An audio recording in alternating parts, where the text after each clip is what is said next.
Hi, this is John Cohen. Welcome to another episode of Hypothetically Speaking. In this episode, we're going to be taking a closer look at the congressional investigation into the Butler assassination attempt, and we're going to be looking at the testimony of both Corey Mills and Eli Crane. Their testimony takes about 30 minutes. They're going to be talking with Rep. Laurel Lee. They're going to be talking with Chairman Mike Kelly, chairman of the committee from Pennsylvania, and you're going to get an opportunity to hear some of the back and forth, hear their opening statements, hear some of the questions posed to them, and then Clay Higgins will chime in at the end, throw some stuff around. So we're going to take a closer look at this. We're going to be together for probably 45 minutes to an hour with this session, so buckle up. I'm John Cohen. Thanks for joining Hypothetically Speaking. Let's get started.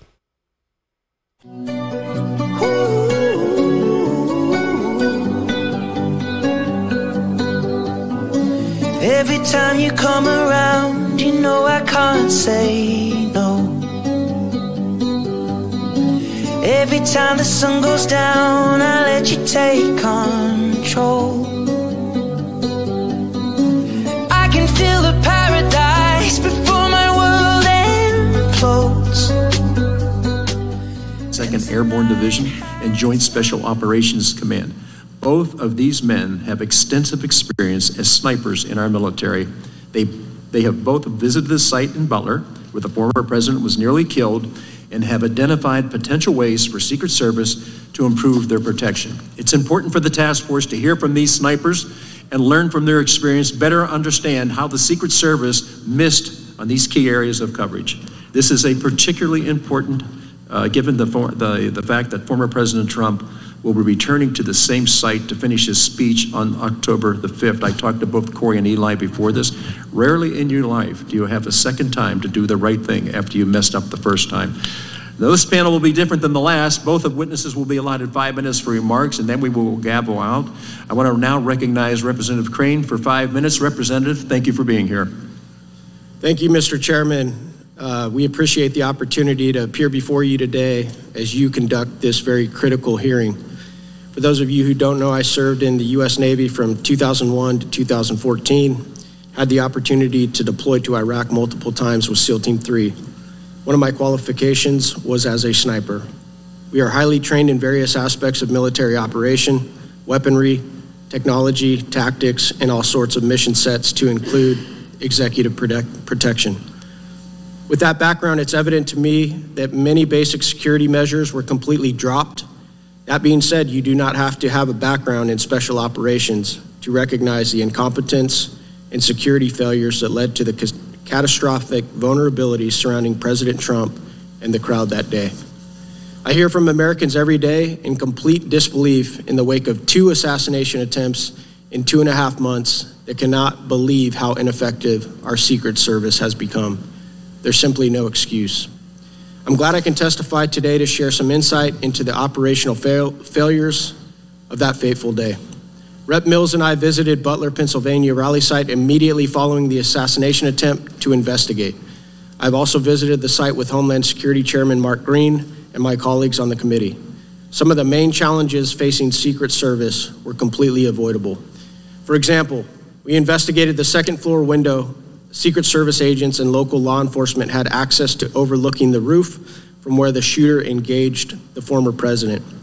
I was able to confirm that had anyone stationed in the second story at AGR building come off of their weapon system, moved to the window, and looked out the window during their search to reacquire Thomas Crooks, they would have seen him within 30 to 40 yards of that position.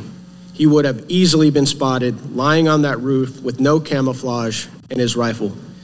We were able to confirm that former Secret Service Director Cheadle was lying to Congress when she gave us the excuse that the roof was too slanted, too dangerous for Secret Service snipers to take up counter-sniper positions. But as myself and others who went up on that roof, it was not steep at all.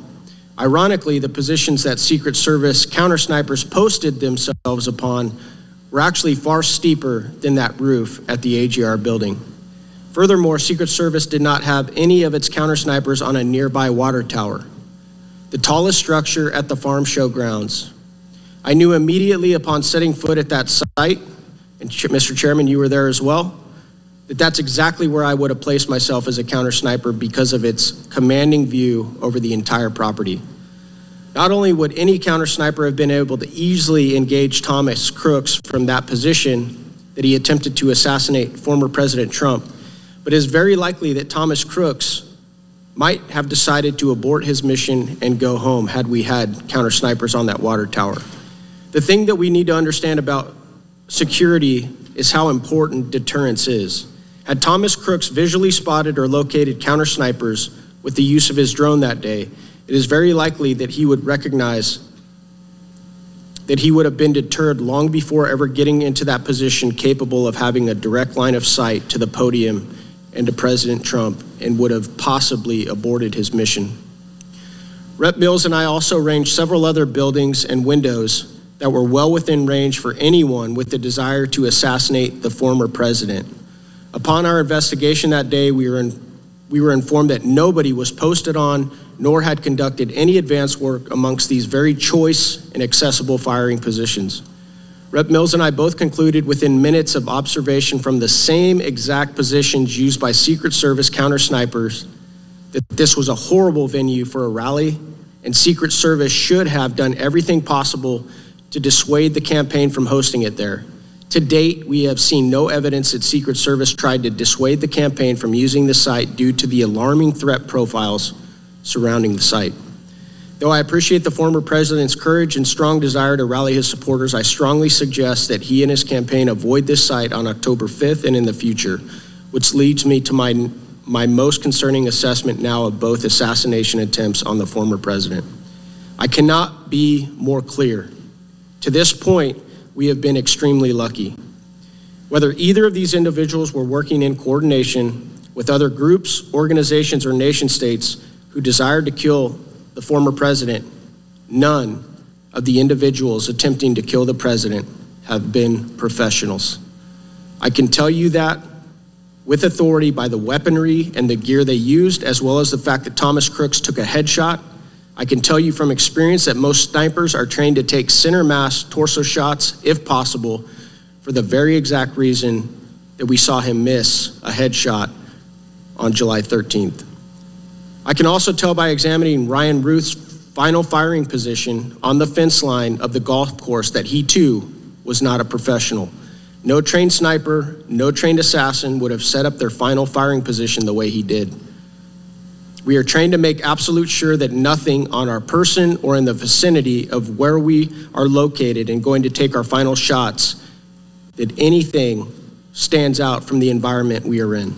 You could see those large bags holding ballistic plates on the fence, which would easily catch the eye of any trained security agent. He also stuck his barrel through the fence instead of cutting what we call a loophole in it so that he could stay back in the shadows, allowing his concealment. I want to reiterate, to date, these individuals that have tried to assassinate former President Trump are not professionals. What is going to happen, Mr. Chairman, when the president of Iran, China, Russia, or any other country or group who does not want to see President Trump come back into office send professionals? What is going to happen next time if there is a 10-man Hezbollah team, snipers, assaulters, and drone operators launching coordinated and overlapping assassination attempt on the president? I think we can all see by now that their likelihood of success would be tremendous. My suggestion to the former president and to his campaign is that he beef up his private security detail of individuals who are loyal to him and not burdened by the bureaucracy and culture of an organization that many of us used to hold in very high esteem. The reason for this is so they can plug holes that Secret Service continues to leave and make sure they are not putting him in vulnerable situations. It is important that these investigations and oversight continue to make sure that in the coming days, weeks, and months, and even years, that this is no longer a regular occurrence and not even a possibility. I want to challenge this task force to continue doing the great work that they are doing here today. And I also want to challenge them to have enough courage to think outside the box, challenge the mainstream narratives, and be willing to investigate every theory, regardless of how conspiratorial others might claim them to be. There is a concern from the American people that this task force will be like most investigations in Washington, D.C. that lead to zero accountability and transparency, and simply call for money for an organization that desperately needs reforms at its core. I'd like to again thank the chairman and my colleagues on this task force who are doing great work, and the witnesses giving their time and knowledge to help uncover the truth and bring all facts to light. Thank you, Mr. Crane. I tell you, we accept the challenge. When we're done with this, the American people are going to have faith and trust and faith in everything that we've done, the confidence that we did what we were supposed to do, what we were tasked to do. So I thank you so much for being here. You all have kept that standard up. Now, I'm not sure we agree with you, Mike. In fact, Mike, you've been avoiding every single post that I put on X. Why do you use X, Mike? Why do you use it and post things if you don't want to interact with your constituents, Mike? Are you certain that I'm not your constituent? Do you think I don't represent your constituents with information that they want to see you respond to, Mike? Because I haven't heard a word from you, and you haven't responded at all to any of my posts on X, Mike. And yet you're telling people here that you accept this challenge and that you're going to make America proud. What did you say here, Mike? Let's hear this again. I want to hear what you said, because your actions over the course of the last year are not consistent with what you just said, Mr. Chairman. Let's listen to that again. thank you, Mr. Crane. I tell you, we accept the challenge. When we're done with this, the American people are going to have faith and trust in everything that we've done, the confidence that we did what we were supposed to do, what we were tasked to do. So I thank you so much for being here. You all have kept that standard up. Now recognize Representative Mills. Thank you, Mr. Chairman. I want to first take a moment just to correct the record that my actual time as a designated defensive marksman and counter sniper was as a contractor of the U.S. State Department on a protective detail, not as a military sniper. So while I was honored to serve as a combat veteran with the 82nd Airborne Division, I don't hold that permissibility in that billet. I want to talk today a little bit about what took place, but also what I see as the actual perimeter failures that has continued to be a reoccurring issue, whether that be in Butler, PA, or whether it be the most recent assassination attempt in Florida. But before I do that, I also want to take a moment just to recognize the loss of Corey Competore. His family deserves to continue to have the accountability research and also investigation into what actually caused the death of a father, a husband, and a family member. My thoughts and prayers remain with Corey Competore's family. I also want to look at what our findings have been, as both myself and my colleague and really close friend, Rep. Crane, has found. It is clear that Butler County, PA, as well as for the ESU teams and the Secret Service, had a failure in their overall coordination. That the perimeter establishment and the actual ownership belongs to that of the Secret Service, as well as for the failures on that day of July 13th in Butler, PA. We realize, as it's been mentioned earlier, that there was a breakdown in not only the misuse of any compatible communication capabilities, but also a lack of a joint operations center that could have allowed for each of the individual units to be able to communicate in a more efficient fashion that would have led to a faster response element. We also know that while there could have been potential drone capabilities that was being utilized, that the Secret Service themselves had actually refused to utilize those for their benefits, which also could have helped the counter snipers who were sitting in their positions. There was also a lack of coordination when it came to who was actually going to take over the position on the AGR building, where Butler understood the idea that it was the Secret Service who was responsible for the positioning, but yet the Secret Service failed to actually show up to the morning coordination meeting. While all of these repeated perimeter failures, whether it be the 150-meter shot that was taken by Thomas Crooks or the potential assailant that was looking at a 500-yard distance from Florida, the thing that we've established is that no one is looking at what is happening and going on with regards to the Secret Service's cultural issues. This is not a budgetary issue, and I want it to be clear that we cannot treat this as DC has continued to treat things, where we throw money at problems in hopes that it's actually going to cause that to be a solution. This breaks it down into three simple things. One is poor leadership of the United States Secret Service, whether that be under Director Cheadle or whether that be under Rowe. To quote Dan Bongino, who is actually a former Secret Service agent, he said that he does not feel any safer or better now than he did under Cheadle, having Rowe in the helm. I think leadership, as we can all admit to, whether it be in the military, the police force, or whether it be here in the House, leadership is one of the things that we must rely upon heavily, and there is a crisis in leadership. I also want to look at the fact that there is a prioritization across not just our military, but other departments and agencies to prioritize diversity, equity, inclusion under DEI, the meritocracy and readiness of our actual capabilities on the ground. But the further thing that I think is needing to be explored is the doctrine itself that is being utilized by the U.S. Secret Service. For too long, they've continued to go under a very specific and very understandable thing where whatever your title is that you hold results in the amount of resources and assets that are being allocated. This is a failure by any of us who understand security, or anyone who's even got a basic knowledge of security, that you must conduct the necessary threat analysis to determine the risk management matrix that then determines what the assets and resources that should be allocated. This is not as simple as saying that you're a former president and therefore there is a one-size-fits-all for Jimmy Carter, Bill Clinton, President Bush, or former President Donald J. Trump.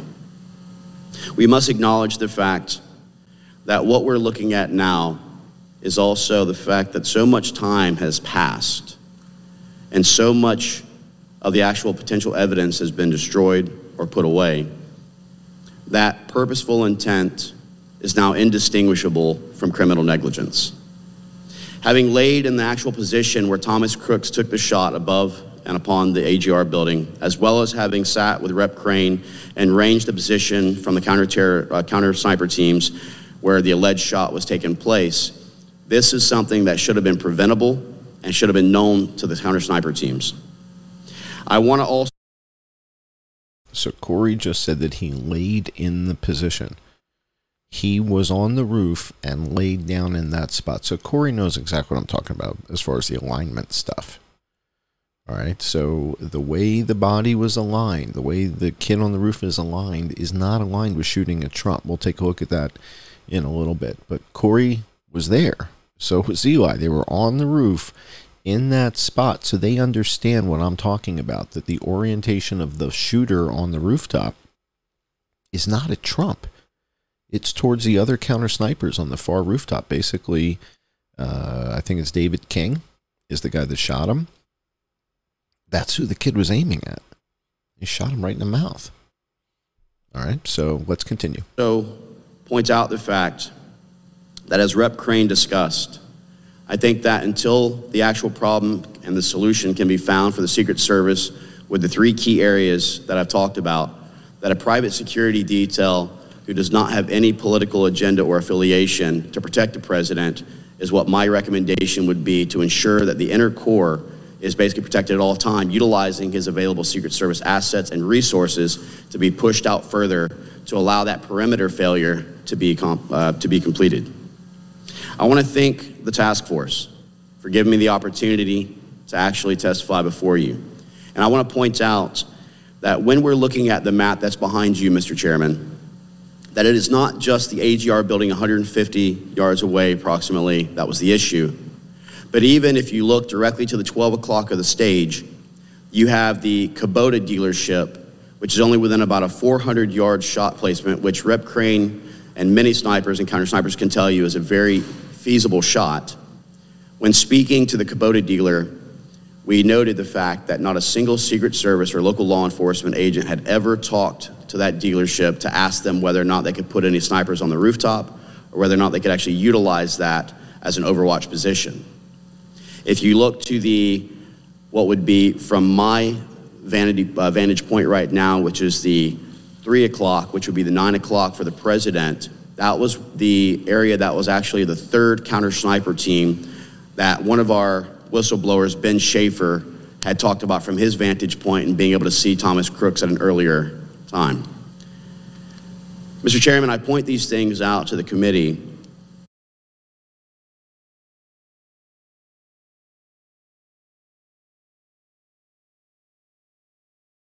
All right, so Corey Mills just mentioned Ben Schaefer. Ben Schaefer speaks, I think, at a different session. I think there's another investigative session, but it's not official. And that's the one where Dan Bongino speaks. I think Eric Prince speaks, and this guy Ben Schaefer speaks. Ben Schaefer is a consultant, and he may be the guy who tells Eric Prince, hey, we just took a 488-yard shot. So I believe it's probably Ben Schaefer. I mean, I could be wrong. But because Ben Schaefer is the consultant out there, and because Eric Prince mentioned something I think called Red Sky LLC or something, there may be a connection there. We'll take a closer look at that, but let's continue. And again, to echo my good friend Representative Crane, I challenge you to continue to go forward and to not be feared away from the idea of being labeled a conspiracist by looking into every possible outcome, being able to look at every possible provided video. All right, so you hear what Corey's saying. Corey's saying is don't be afraid of being labeled a conspiracy theorist because you're looking at a video or you're looking at some other evidence that nobody else is looking at. And yet it appears that may be exactly what happened. But listen to what Corey says. I mean, he's addressing it head on right here. I'll roll back a couple seconds. But listen to what Corey Mills says right here. Idea of being labeled a conspiracist by looking into every possible outcome, being able to look at every possible provided video, listen to every single testimony of each individual whistleblower. But I also pledge my continued support for the task force, as does Rep. Crane, to provide information, intel, and any of our findings to help further this investigation. By the way, it's Fox's camera or C-SPAN's camera that's focusing on the map now and not Corey Mills when he's speaking. That's not me. So that's them. So this is the feed from YouTube from the hearing that was live that day. And I'm using the Fox feed, but yeah, I think it's the same in the C-SPAN feed. So this is, they still have the map up as Corey Mills is talking. I don't want you guys to think that I forgot to switch cameras or something like that. It's these guys. It is an independent investigation. I want you to know that it is not exclusive of the efforts in which you are taking, and that we are here to work together to try and find a solution to improve our Secret Service and to guarantee the protection of not just President Donald J. Trump, but any of the actual nominees on either side of the aisle. Thank you so much for this opportunity. I want to thank you both. Now, we have put the picture of that whole area. One of the recurring questions was, what's the perimeter where it should be? Now, you two were both there. I know you were both up on the roof of AGR. I've been in constant conversation with the people who run the AGR. They didn't know on July 13th that their whole area was something that was going to be just overrun with people. So the question was, and to me it's always the same thing, every time there's a failure you look at, it's the failure to prepare that causes the failure ultimately. You two, with your expertise and having been there and both being on that roof, when I first walked on the, not when I first walked on the grounds, but whenever Eli and I walked on the grounds when Homeland was there, the first thing Eli said to me as we started to go across the open area is, who was in the water tower? Which sniper was in the water tower? And I said, you know what, I have no idea that there was anybody in the water tower. As you've pointed out, and I've heard too many times, that the reason we didn't have people on the roof of the AGR, it was too hot that day. Well, it wasn't too hot for Thomas Crooks. The fact that we weren't there allowed him to be there. Now, as I said earlier when we opened the whole conversation, we are going to have a second chance to do the right thing and correct the failures of July 13th. The president has decided that he is going back to this site. And I think we know him well enough. He defies any type of logic when it comes to, sir, we're concerned about your safety. And his answer is always the same thing. I'm committed to serving the people. You're listening to Chairman Mike Kelly on the congressional investigation into the assassination of Donald Trump. This is Congressman Mike Kelly. That this gentleman is ready to go back to a place where he almost lost his life. I don't think my wife would allow me to do that. Apparently his family, and they've gone through a lot, are going forward with this. But I want you to, because of your expertise, because Eli was the first one to say that. Who was on the water tower? Where was the perimeter? Who tried to put that whole game together? And we found from our first panel today, there was very little coordination. They couldn't talk to each other. They didn't have the ability to communicate. So from the standpoint that you've all been in and looking at where we are, and so everybody understands this as I look at this. This is the AGR building. The water tower is right here. The president was down here. So where should the perimeter have been? Because apparently they thought it was here. That's what was set up, because we had people in this area. We didn't have anybody back here, not from Secret Service. We did have private law enforcement. This whole area was under construction. There was no easy way in or easy way out of this site.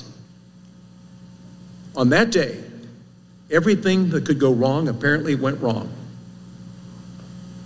So going forward, October 5th, where should the perimeter be? Mr. Chairman, I'll tell you that any counter sniper, or anyone from the military can tell you that the high ground and the highest vantage point is where you want to be. The thing that Eli and I had talked about, Representative Crane, when we looked at the water tower, we actually walked over and tried to view whether or not it was even accessible to begin with. But what I had also noticed is that right behind the water tower was a very well manicured cut path that goes through the woods all the way down to the intersection that intersects between where the entrance to the fairground was and the AGR building's main street. Very permissible, without any magnetometers or any of the actual capabilities of security that would have actually allowed someone to go in there, basically unfettered. In my personal opinion, when you establish the perimeter, you look at what actual risks exist.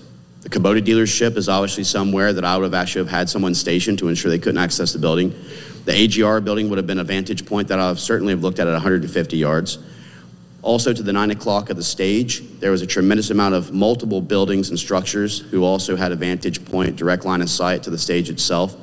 But you would have essentially have looked at what are the actual capabilities of a professional shooter. And I want to echo one thing, if I may, Mr. Chairman, by Representative Crane. When we talk about the fact that not even the risk of an actual trained sniper or someone who has an understanding of long-range distance shooting, but an actual assault team who could have very easily, that fence line that you're pointing at for the AGR building is approximately 100 yards direct line of sight to the stage with no blockage in either the visual or any additional security with an actual screening or anything like that. So you could have had a guy walk up, or a team of individuals with a bag with an assault rifle or other capabilities who could have easily have come to that line. And Eli and I have discussed this with also Eric Prince. They could have basically done a 5-man, 7-man, 10-man line right there to have opened fire with assault weapons and created a kill box right there on top of that stage. And you're talking 100 yards. That's what most people utilize as their original dope, which is their original 0 for their rifles. So very capable for almost any rifle, and you actually have some special operations teams who do very well with a pistol at even 100. So the fact is that all of the AGR building should have been secured. They should have had full-time watch on that road that leads into the AGR building, which, as you know, comes into the main area and then loops around to a back parking lot. I would have had a law enforcement officer, a Secret Service agent, checking every single person who was parking there to ensure that they were an employee of AGR and not like the white van or others who were able to be permitted into there with complete access, not knowing what was capable. But also, let's note one thing that we haven't mentioned. So Corey just shared with us that the van, there was a white van in this vicinity. Now, that's different because the other van with the explosives was around the corner. We have the interview from the lady from Fox with the guy who said, yeah, they towed a van away. It had Arizona plates on it. And we see the van getting towed away from that neighborhood. It was right around the corner. But Corey's telling us there's another van in this vicinity. Let me roll back just a couple seconds. Listen to what Corey just said about a van. Listen to this. And not like the white van or others who are able to be permitted into there with complete access. A white van? Was there a white van by the water tower? Because I think we saw a photo of that. And Corey's telling us that in the AGR parking lot area, nobody was posted up there. So listen to what Corey says one more time. Watch on that road that leads into the AGR building, which, as you know, comes into the main area and then loops around to a back parking lot. I would have had a law enforcement officer or Secret Service agent checking every single person who was parking there to ensure that they were an employee of AGR and not like the white van or others who are able to be permitted into there with complete access. So there was a white van in that vicinity on that property. There's another van, apparently with explosives, around the corner. In fact, let me play that clip for you guys now. Let me pull up the clip from Fox. This is one of the Fox local reporters interviewing one of the guys who said they just towed the van away, and I've got the clip of them actually towing it away. So let me play that for you guys right now. In front of your house. How many cops are we talking about that were out there surrounding this van? And was there a license plate on the back of that van? There's probably 5 to 10 cars out there, and there was an Arizona plate on the van. And there was probably 15 cops altogether.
All right, so that van that was towed away, that's not at AGR. That's around the corner. That's in front of the houses. I'll pull it up here on Google Earth. I'll show you where it was located.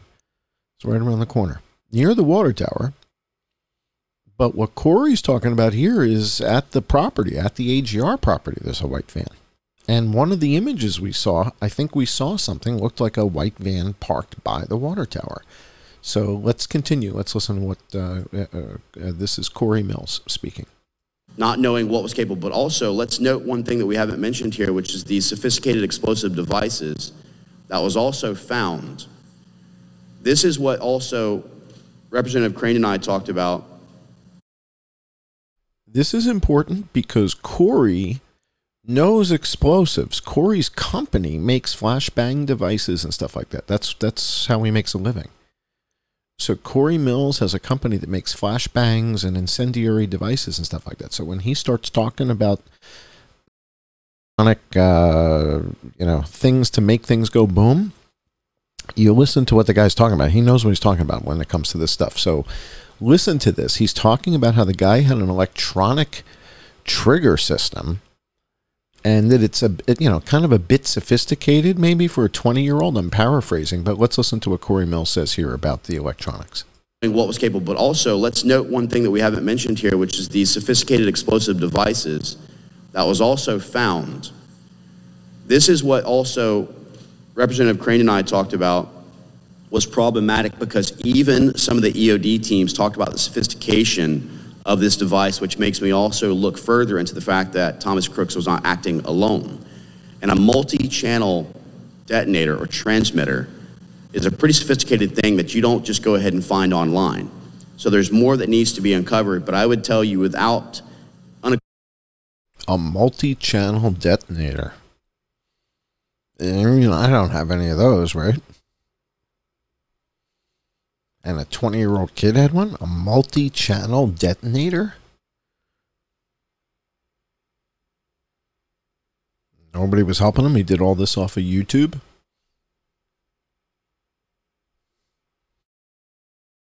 Are we sure? No. Multi-channel detonator. So that's what that thing was. See, Corey knows, because, again, Corey makes this stuff. He sells this stuff. I don't know if he makes it, but he sells it. So he knows what he's talking about. And he's looking at this thing. He's like, what? There's a 20-year-old kid up here with one of these things? And a whole bunch of explosives in the Hyundai? And he's 20? Something's not adding up, guys. And I'll let my colleague also determine whether he feels the same. The entire AGR perimeter, a positioning at the Kubota dealership to the 12 o'clock of the stage, as well as for the outlying buildings to the 9 o'clock of the stage, which were multiple buildings, should have all been covered and should have all ensured that there was no advantage point to get to the president for line of sight. Mr. Crane, any additional? Yeah, thank you, Mr. Chairman. So I think one of the things that I said in my opening statement needs to be said again. When you look at this site and all the threat profiles that surround this site, sir, I don't think the event should have ever been held there. There's just way too many buildings, rooftops, windows, trees that a potential assassin could have posted themselves up in. So I think that's number one. As far as when you talk about some of your more conventional assassination attempts with long-range rifles, most of your snipers, counter snipers who have any legitimate training whatsoever are more than capable out far past 1,000 yards. But let's just say we put that perimeter at 1,000 yards. That's one thing to consider. But the other thing I think that's important to point out, sir, is that modern warfare has changed dramatically, and we need to look no further than some of the warfare going on with Ukraine and Russia right now. One of the biggest threats to the president, and this is why I keep talking about the fact that nobody that has attempted to assassinate the president has been a professional. But with drone warfare, sir, attacks could be launched at any president, any candidate from miles away. And if we can't stop a 20-year-old kid with no military experience who gets within 150 yards of the president with an AR-15 and then gets off several shots at the president, I have very little faith that we'd be able to stop a coordinated drone attack along with assault teams and snipers. And so that's one of the things that Enter Palmer Luckey. Harp on. One of the things Dan Bongino told us, Mr. Chairman, is that the Secret Service, while he was there, was allergic to innovation. They were allergic to, any attempt to keep, their security systems appropriate and relative to the threats that modern warfare present.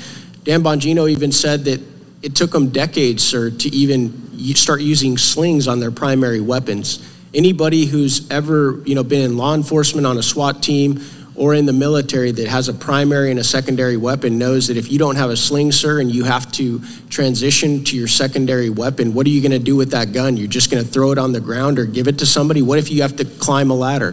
What if you have to do prisoner handling? And so if it took the Secret Service decades to even implement such basic, gear transformations, it's very concerning that they're going to be able to handle some of these modern threats that are now very likely as modern warfare has adapted. No, thank you. I'm aware of this whole area for trying to figure out where I am in life. About 60-some years, I know this area. As you just pointed out, and we've talked about before, one of my main concerns when I found out this was going to be the place, I said, this is going to be almost impossible for safety and security. At this moment, though, I want to turn around and have Ms. Laura Lee, why don't you take 5 minutes to ask our panel the questions you want to ask? What? Well, I just want to thank you both so much for being here. Your unique backgrounds and your insight about this subject matter is very valuable to us, and I appreciate you taking the time to participate in our hearing. I know you both have had an opportunity to cover in your statements some of the key things that you think are important for both the public and the committee to understand about the incident in Butler. Are there other things in particular areas of inquiry that So this is Congresswoman Laurel Lee. I believe she's from Ohio. And she's asking some further on questions of Corey Mills and Rep. Eli Crane, and they finally took the camera off the map. So now we can see who's speaking. So this is Laurel Lee, Congresswoman, I believe from Ohio. And she's asking, is there anything we should look at, anybody we should talk to? Let's listen to her question one more time. are other things in particular areas of inquiry that you want to see this committee utilizing going forward, particular witnesses you think that we should have, any thoughts you have about what and whom we should be bringing in to testify? Yeah, I think one of the things that I've seen online, and let me be clear when I say this, guys, so much of any investigation, I think, needs to be open-minded and willing to look at anything and everything that, even if it might be outside the official narrative. Even if you talk to somebody and find out that the evidence that they're presenting, might not hold water, might lack credibility, I think that's extremely important. One of the videos that I've seen online is from a gentleman named John Colin, who talks about the possibility of a second shooter, and he shows a video, Miss Lee, where in this video he shows a bullet traveling down a path and the disruption that round supposedly makes, and then flies into one of the stadium fence railings. That shows that it would have been very, very difficult for that round to travel the path that it did had it come from Thomas Crooks. I think that you need to bring this gentleman in, see his evidence, and if you don't think it holds water, then you need to make that assessment. But that was one of the things I said in my opening testimony. Far too often, especially as representatives, we're scared that if we investigate something that others are saying might be conspiratorial, then that might defame us or give us a lack of credibility. But I think any investigation out there that's worth its salt will look at any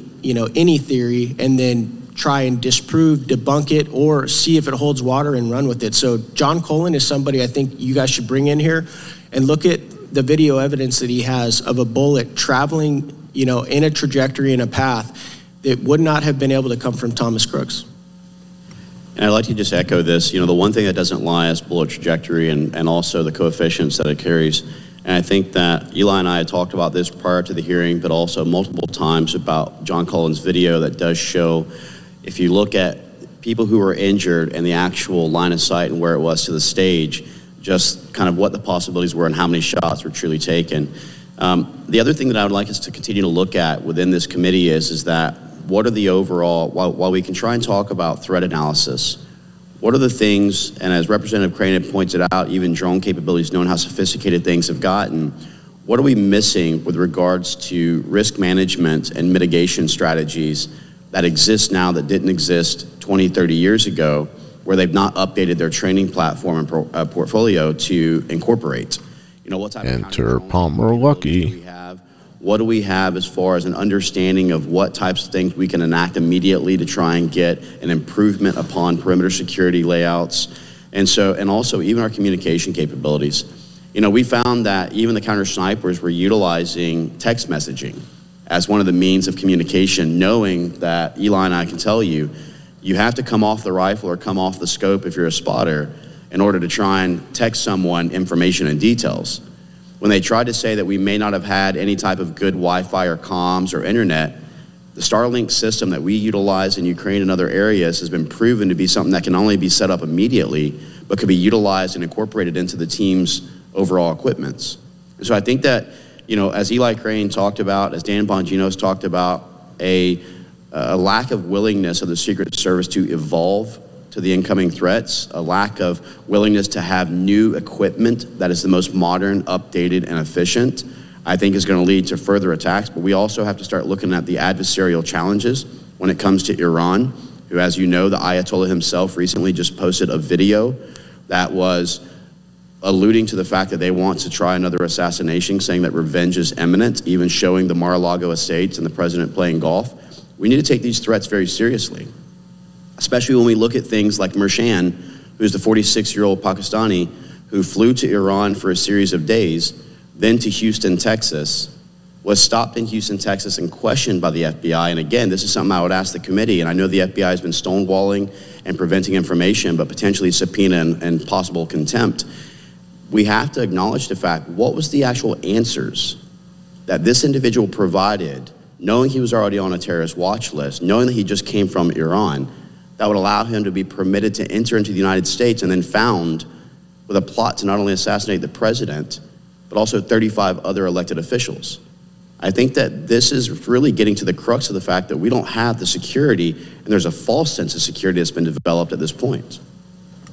Well, thank you both. I certainly appreciate your thoughts and perspective, and can certainly attest that both myself and the chairman and all of the other members of the committee are committed to ensuring that we review and investigate all of the relevant theories. But you didn't. But you didn't.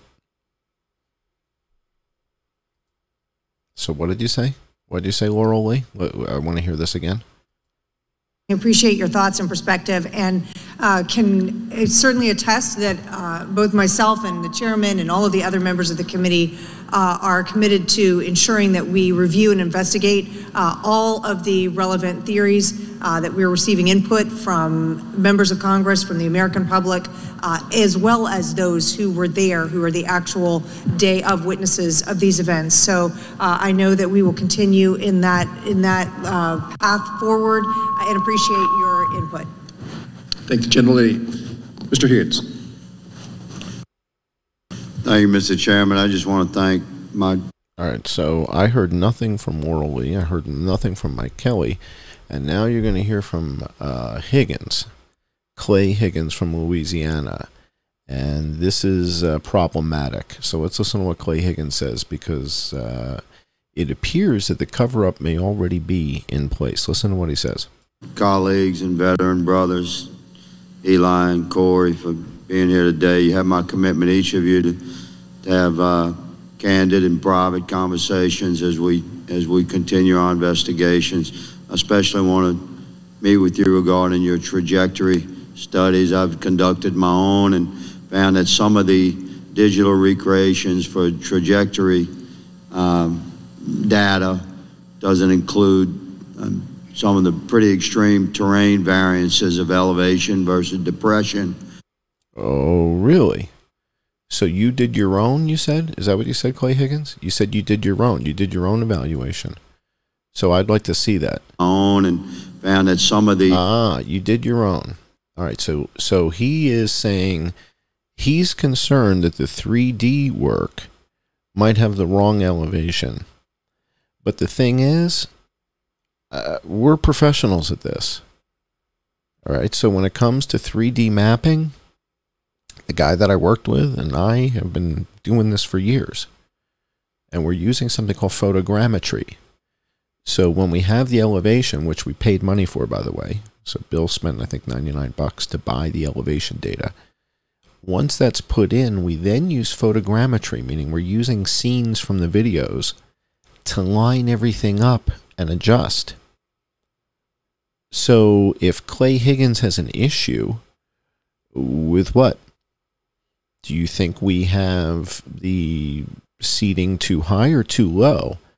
Because whichever it is, it then wouldn't line up in the model. So let me play this. This is what we call the lucky guy model. Let me play this for you guys one more time. So I'll move Clay Higgins up in the corner.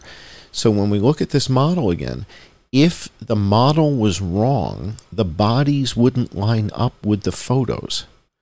So this is the model, and the model has like these 3D bodies in it, but the photos wouldn't line up if our ground plane was wrong.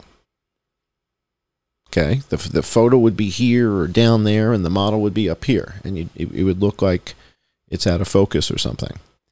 So by lining everything up, that's how we know that the image and the 3D model are aligned. And yet Clay Higgins is saying he did his own. But I haven't seen his. Have you guys? Have you seen Clay Higgins' his model? Let's listen to what he said. Listen to what Clay Higgins says here again one more time. Candid and private conversations as we continue our investigations. I especially want to meet with you regarding your trajectory studies. I've conducted my own and found that some of the digital... All right, so question number one. Did he, in fact, meet with Eli Crane and Corey Mills about the trajectories? And why is he not incorporating me in this discussion if I'm kind of the one putting the stuff together? All right, so if I'm the one doing the trajectory analysis, why are you not incorporating me in the conversation? Creations for trajectory data doesn't include some of the pretty extreme terrain variances of... But it does. So if you're worried about that, Clay Higgins, you can rest assured that we spent $99 and got detailed terrain elevation data, and it's in the model. All right, so you can rest assured that that's a worry you don't need to have. Elevation versus depression of the AGR complex versus the actual stage area. So I'm looking forward to working with you both on that. Let's try to come to a conclusion that we can say, okay, this is what the complete truth is, because we must investigate every potential theory. I don't consider anything to be a conspiracy theory. There are theories of what happened that day, and they all deserve complete, calm, thorough investigation. So you each have my commitment to work with you on that, and I know that this task force is committed to determining ultimately the same thing you gentlemen are, which is a complete and full reveal of truth to the American people. Thank you, Mr. Chairman. I thank my colleagues for being here today. Thank you, sir. So I want to thank both of you for being here. You know, some of the things you pointed out, the one thing that this task force does have, the subpoena power, and when you talk about people slow walking you and people not answering questions. So there we go. So the task force has subpoena power. And now he's going to talk a good game. So Mike Kelly's going to say, if anybody's slow walking you, I got subpoena power. Really, Mike? Let's roll back 10 seconds and listen to, Mike's telling him, hey, we got subpoena power. Listen to this. Thing that this task force does have, the subpoena power. And when you talk about people slow walking you and people not answering questions completely, that's our job to say, you know what, I understand you don't want to answer that question, but I want you to understand that we are going to be sure that you answer that question. The American people deserve to know the truth. I keep hearing they're not strong enough to stand it. They are strong enough to stand it, and if not now, when? I believe we are at a very dangerous time. A very, very dangerous time, and we have our eyes closed and our ears plugged saying, no, that's not happening. It is happening, and it's very dangerous. I want to thank both of you for your expertise. I want to thank both of you for your courage to come forward and bring that information out. I also want to thank the task force that has been working tirelessly and will continue to work tirelessly until we get to the end. But when we get to the end, it will be a finished piece of work, one that is complete in every way, that we will have exhausted everything we can do to get to the truth and make sure that the American people have the faith, the trust, and the confidence that they need to have in our agencies. Thank you both for being here, and without objection, the committee is adjourned. So there you have it. That took place in September of 2024, and I was not contacted. Someone on Eli Crane's team reached out to me to see if I'd be willing to go to Washington. I said I'd be willing to do a Zoom, and they said they were afraid that I would record that. And so nothing ever came of it. I never heard from Laurel Lee, never heard from Mike Kelly, never heard from Clay Higgins. And the evidence indicates that the shot that hits the railing could not have come from AGR. I'm John Cullen. Thanks for joining Hypothetically Speaking. you.